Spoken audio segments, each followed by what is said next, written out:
Welcome back to NewZeroland.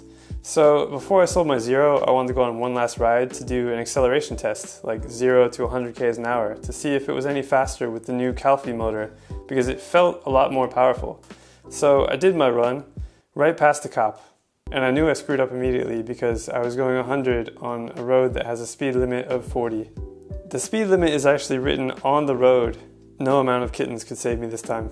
So yeah, I pulled over right away, apologized to the cop, told him how stupid I was, and he was really cool about the whole thing, but I lost my license for a month. And what's worse, my time wasn't even faster. I have never broken the 4-second mark on the Zero. Remember when the bikes came out, the Zero said they could do 0 to 60 miles per hour in 3.3 seconds? Yeah, that never happened. But I could feel the power continuing to go up as I was letting off. Like, maybe the new motor's increase in power only exists above the speed limit. Kind of like my old Ego, where on the dyno, it didn't even make max horsepower until like 120. So maybe it's just how the power curve is set up. Like maybe 0 to 100 is the same, but 0 to 150 is faster. I don't know. That was my last ride on the bike, and I sold it 2 days later. After 6 years of electric commuting, going on road trips and track days and fast charging and modifying the bike, it's the end of an era, I guess. But instead of just leaving it as a Facebook post with photos, I figure it deserves a proper tribute video. So here's 6 years of NewZeroland in a minute and a half. Enjoy!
How cool was that? Like seeing it all together, all the adventures it's been on.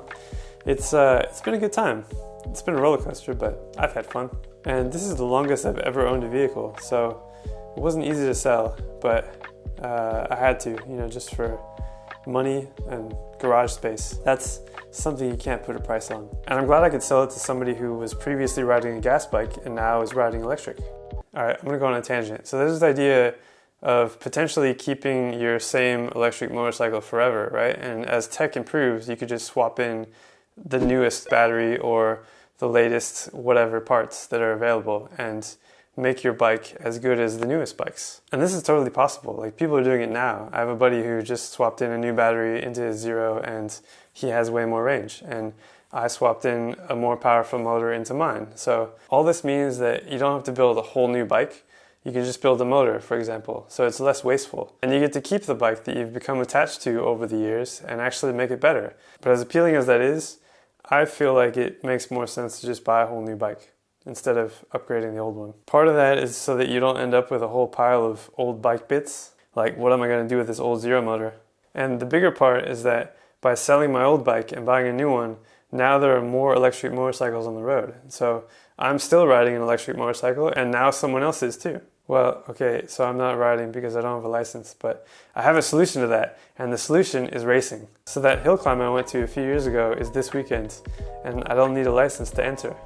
So we put the bike on a trailer, and Jen is going to drive the Tesla all the way up to the race, and we're going to finally find out what the Energica can do in a performance racing situation.